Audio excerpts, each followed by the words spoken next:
Hey everybody, and welcome to How to Roll Dice for this week's Themeless Thursday. If you haven't tuned in, this is our new podcast where we will be discussing everything from tabletop games to card games, board games, conventions, battle reports, unboxings, new releases, RPGs, furniture arrangement, feng shui, dogs, cats, how to groom your wife, all kinds of interesting things. It's your wife your dog? No, not in this state. I don't think that's allowed. No. Some of there's certain places where that might fly. Anyways, so this is Themeless Thursday. As you can see, it's already a little different than Tabletop Tuesdays, whereas we really don't know what we're going to talk about. It's just going to be a rambling of what we did during out the week. A storm of nonsense, kind of vomiting of just syllables and sounds. If you want to hear all about War Machine and Hordes, go check out Tabletop Tuesday. Yep. Thursday is just going to be us just basically talking about everything that we played that isn't Privateer Press related throughout the week. And right. We'd love to get more reviews from all you guys. If you want us to check out any type of certain games or anything, please comment down below. Tell us what game you want us to check out. We'll try to check it out. Yeah, anything you want us to pick up. I mean, we have quite a collection at this point, but we're always looking for something new, fun, stupid, frustrating. Yeah, very frustrating. Yeah, I mean, anything on the rating scale, 0 to 100, we'll try it. Not Munchkins. not Munchkins. There's a little too much table flipping in Munchkins. Don't poke the bear. So, if you don't know, I'm Josh. I'm Bryant. And this is How to Roll Dice, as I mentioned. This week we wanted to discuss some convention experiences that we've had recently. Yeah. Mostly good, a little bit bad. But mostly good. Mostly good. So we are based out of Massachusetts. Recently, about 2 weeks ago, we had CaptainCon. This is the 5th year of CaptainCon. 2 weeks ago or 3 weeks ago? 2 or 3 weeks ago. It's about 2 or 3 weeks. CaptainCon 2019 went off without a hitch as far as we were concerned. Fun. Just as fun as last year. Yeah, there's a lot of good stuff. If you guys haven't heard of CaptainCon before, because like I said, this is only the 5th year, though it has grown quite substantially. It basically took the time slot of TempleCon. I know more people will know TempleCon just because it was around for longer. A brief history of sort of on how that happened. It seems like, from best we can gather from people in the know. Yeah, I think it's just they just didn't like the weather time frame. CaptainCon replaced TempleCon because TempleCon moved to August, though it only lasted there for a year or two. Yeah, I mean the problem is they moved to the same month that GenCon is at. They did. Not just GenCon, but several cons, including San Diego Comic-Con, which granted it's a little outside of the realm of gaming, but is it though?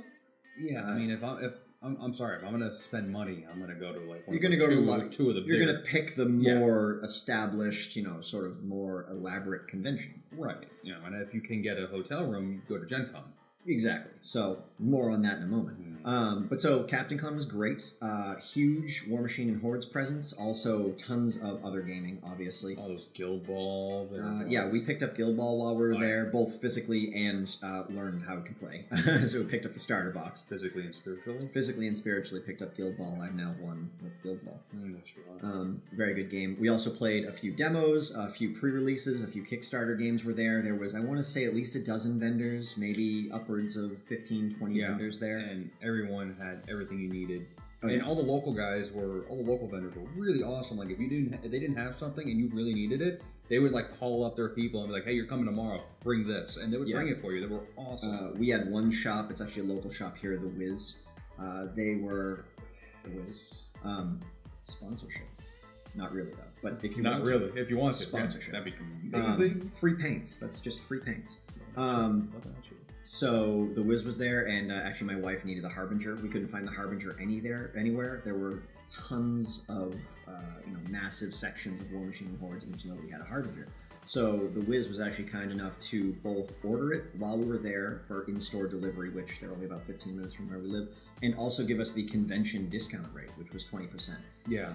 Again, on a note of discount rates, if you ever want to have a cheap sort of like go crazy and buy, if you want to build an entire brand spanking new mod army for $200, come to CaptainCon. There was everything from 60% off bins, and not just like baggies filled with scrap pewter. No, there was like new in-box models, 50% off, 60% off.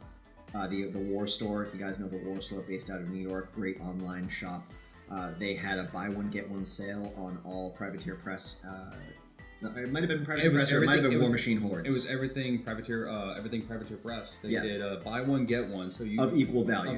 If you picked up a $200 army box, you could get another $200 army box and just walk away. I almost bought the Glacier King just to get the Mountain King. It was very difficult not to make just some sporadic purchases. Yeah. There were definitely what would have been hundreds of dollars spent there knocked down to well below $100 per each person in our group. It was. I fought tooth and nail to not buy a bunch of premiums. Yeah, it's difficult. When prices get that low, it just gets difficult. It was like one of those things where it was like, should I? Should I? I should. No, I shouldn't.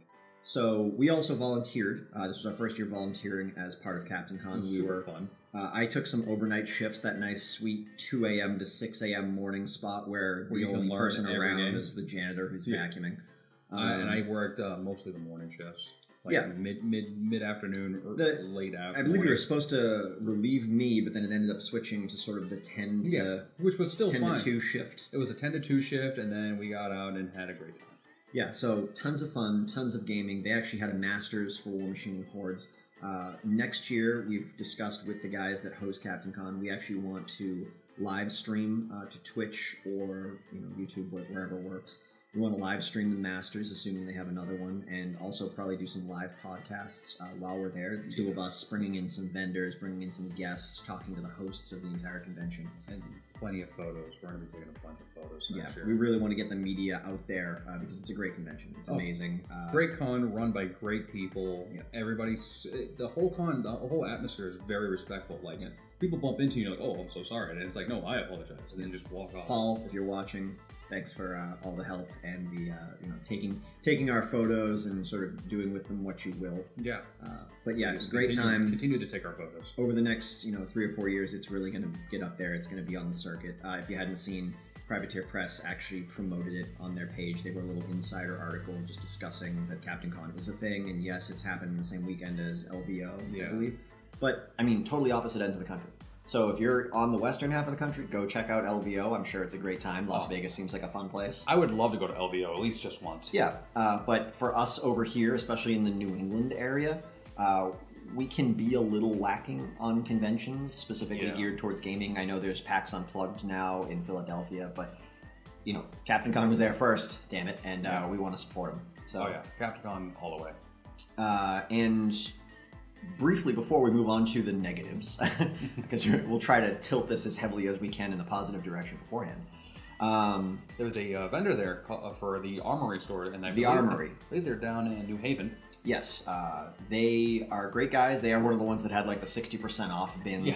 Huge There's inventory. a giant Tupperware of models that are still boxed up, 60% off. Have fun. And they were also one of the vendors, along with the Wiz, who were sort of poking fun at the sales and saying like, oh, it's a doom sale because Will Pagani left Privateer Press and everybody's jumping ship. It's not. It's just inventory rollover. Gaming stores do this once or twice a year where they just need to clear out old inventory, bring in new stuff, and their convention is the perfect way to do it. They were actually the only ones that are actually selling mini crate models.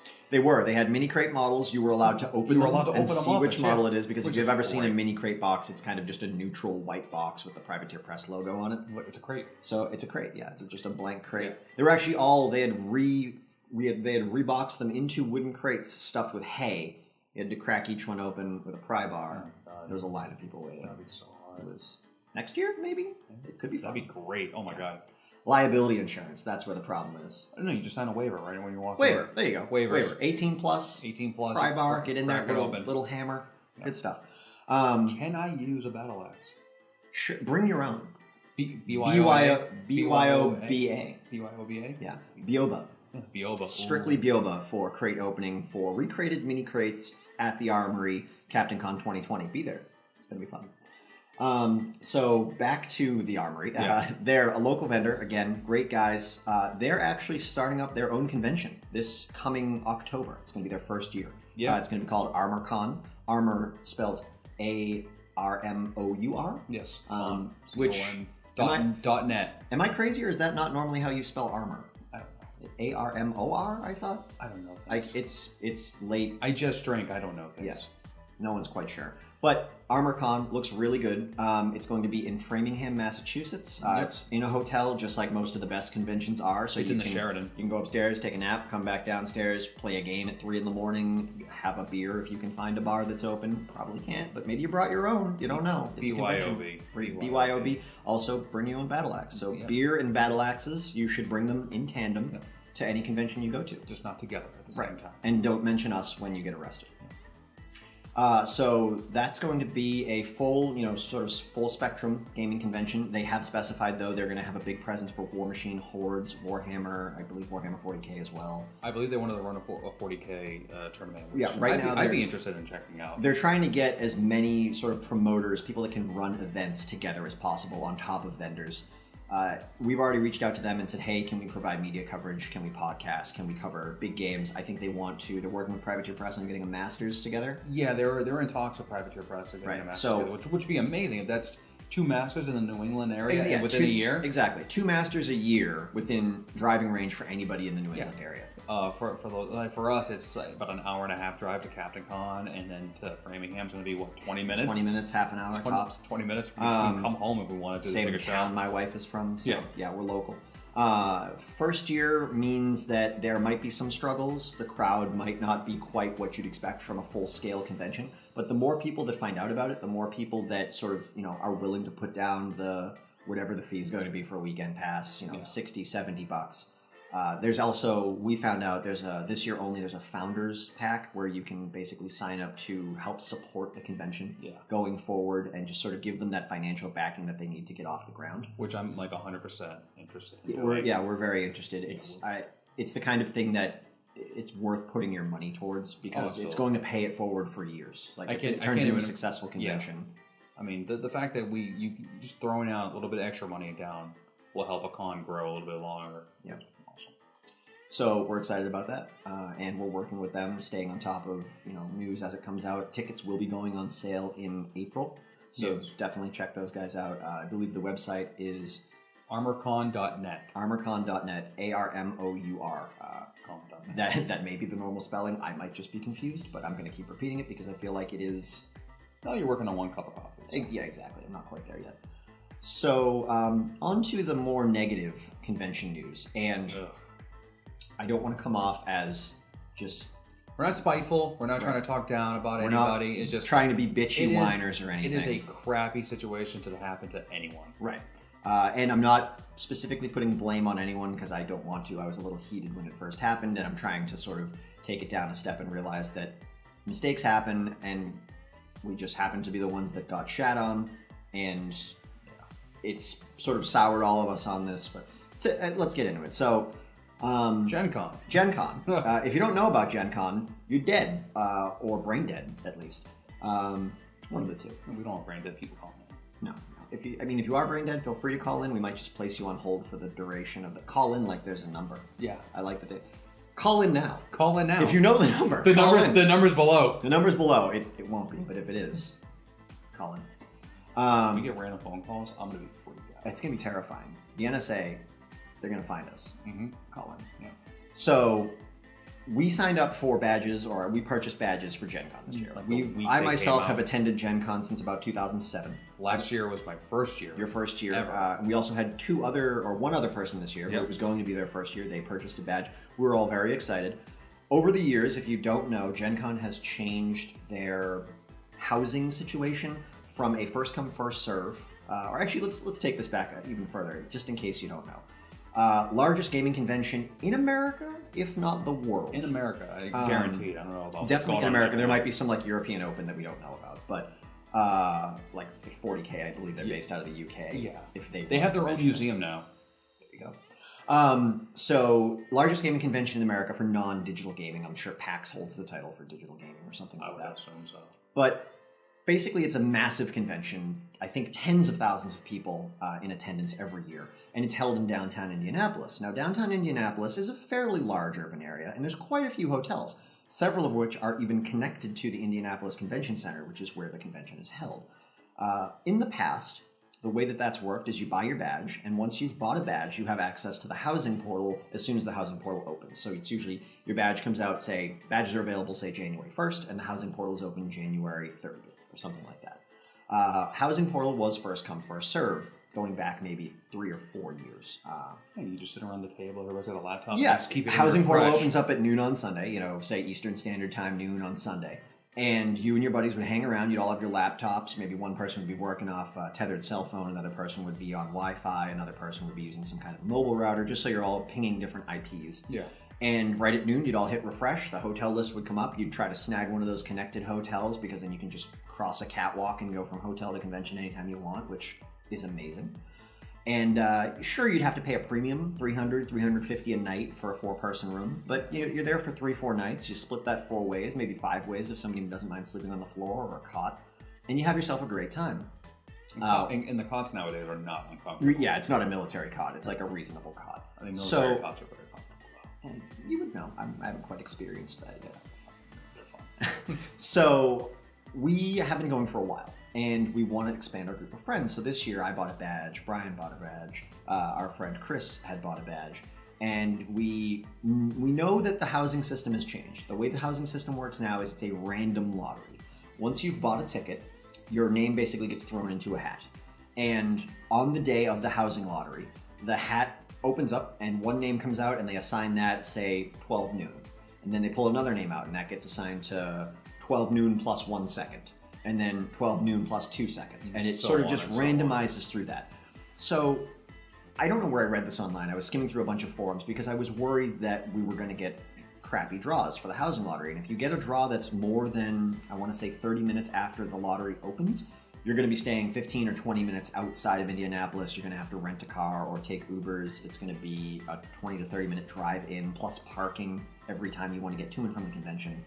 It's just, it changes the entire dynamic of the weekend. You can't just cruise down and check out the gaming hall whenever you want. If you have people that aren't that into gaming and they want to go to bed at like 10 o'clock at night and then another group wants to go back at like 1 in the morning, it just creates this whole transit issue it ruins it, really.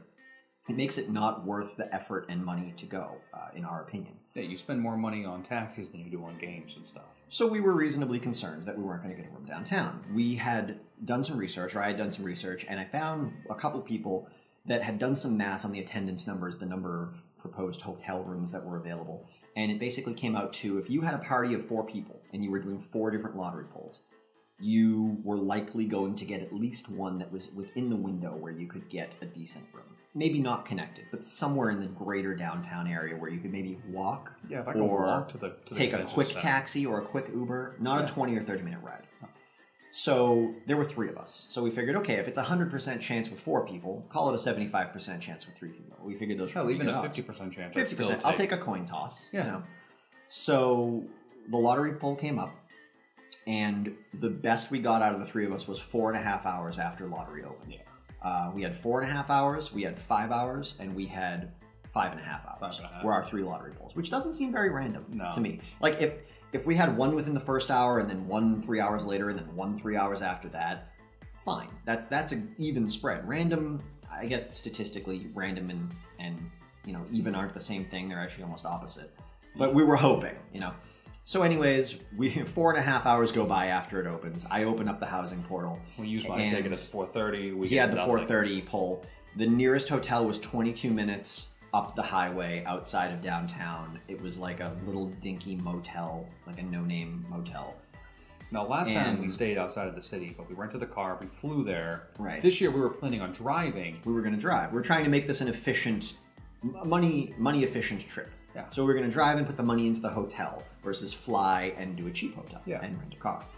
So we booked the hotel. We were like, all right, this sucks. Do we even want to do this? Like, it's 20, 25 minutes outside of the city. We have to rent a car now. Yeah. It seemed iffy. So anyways, I myself travel a lot for business, for work. I was panning around on the Marriott website, and all of a sudden I noticed there's rooms in the Westin right downtown, which is connected to the convention center. $550 a night, which is excessive. Per person. But it was $550 for the weekend. Yeah. Right, because it was $550 a night. There are 3 of us, 3 nights. So over $1,000 for just the hotel room. But I was like, whatever. This makes the trip work. Yeah. Like, this is what we wanted to do. It was connected to the convention center. Last year we didn't get to do that. I was like 100% like, screw it. I don't care. I'll throw the extra money in. We're not flying. Right. At that point, we're just driving, and that's $40 for gas money.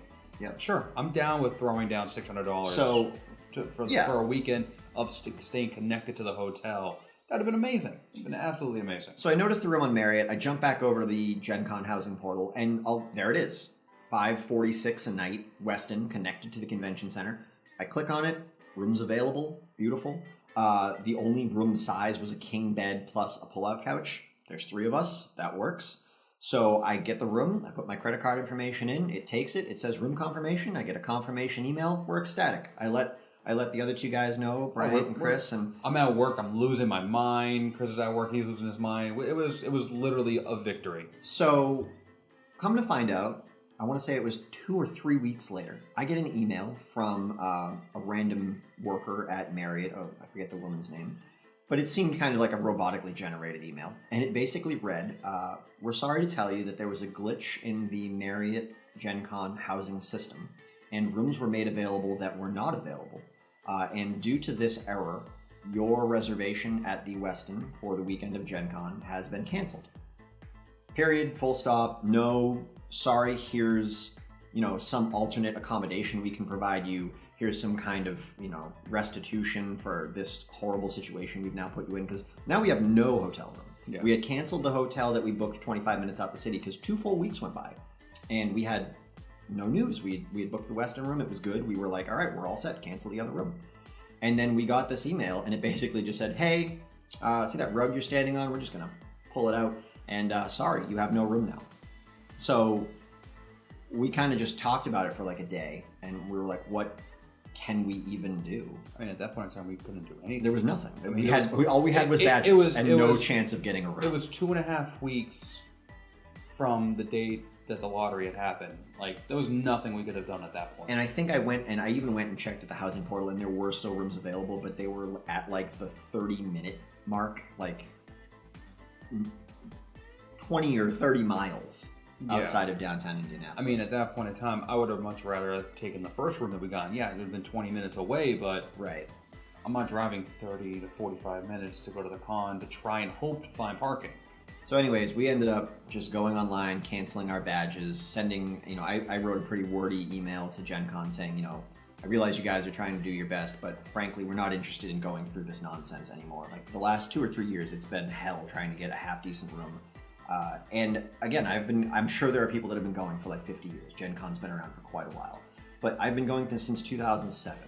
And it used to be, if you were loyal, if you were there and you wanted to put the effort in to make sure that you got a good room and you were willing to pay the extra money and go the extra mile, you got a good room. It was first come, first serve, and it was like a loyalty program. If you were the guys that really wanted to make the effort, you would get rewarded with a good room. This new lottery system, you could literally buy a badge the day before the lottery opened, just like nonchalantly, I guess I'll go to GenCon this year, grab a badge, and boom, get a 12 o'clock pull in the lottery poll, because it's random. So how is that fair?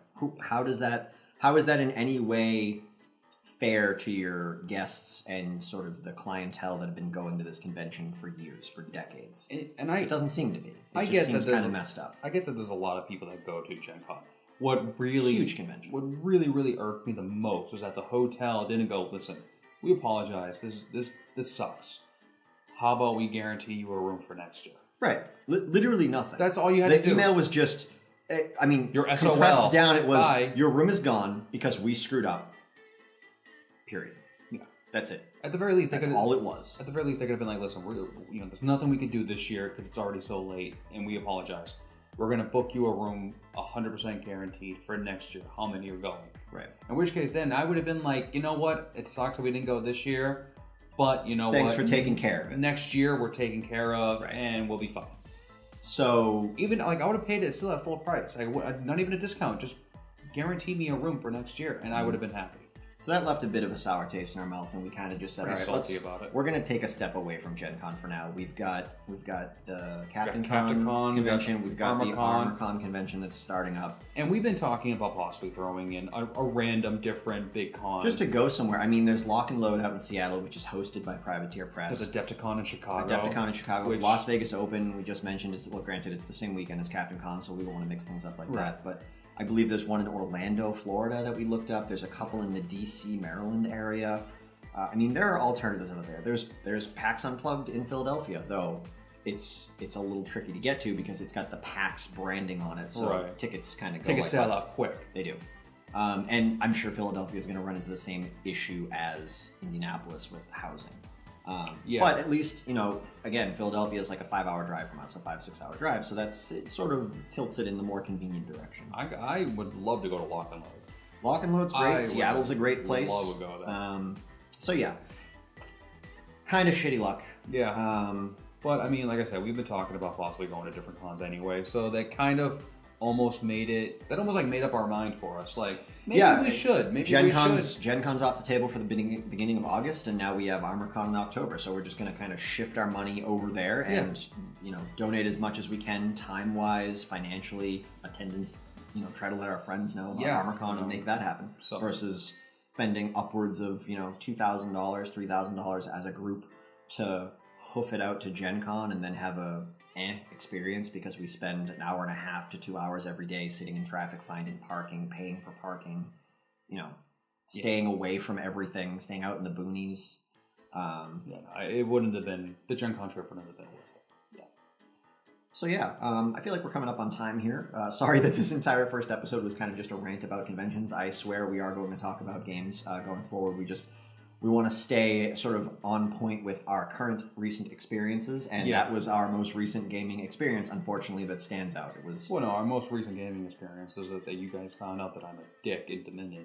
That's true. The witch card in Dominion can be exploited and should be exploited whenever possible. Just throne room, a witch. It's fun to have both the most provinces and lose. Yes. That's a convenient way to play Dominion. I legit was crying laughing. It was the greatest game ever. Good stuff. Yeah. But next week, there's always next week. You should be here. We'll be here. Will we be here? I'm hoping we'll be here. I mean, the world could end. We don't know. And if it is, thanks for tuning into the last episode of How to Roll Dice.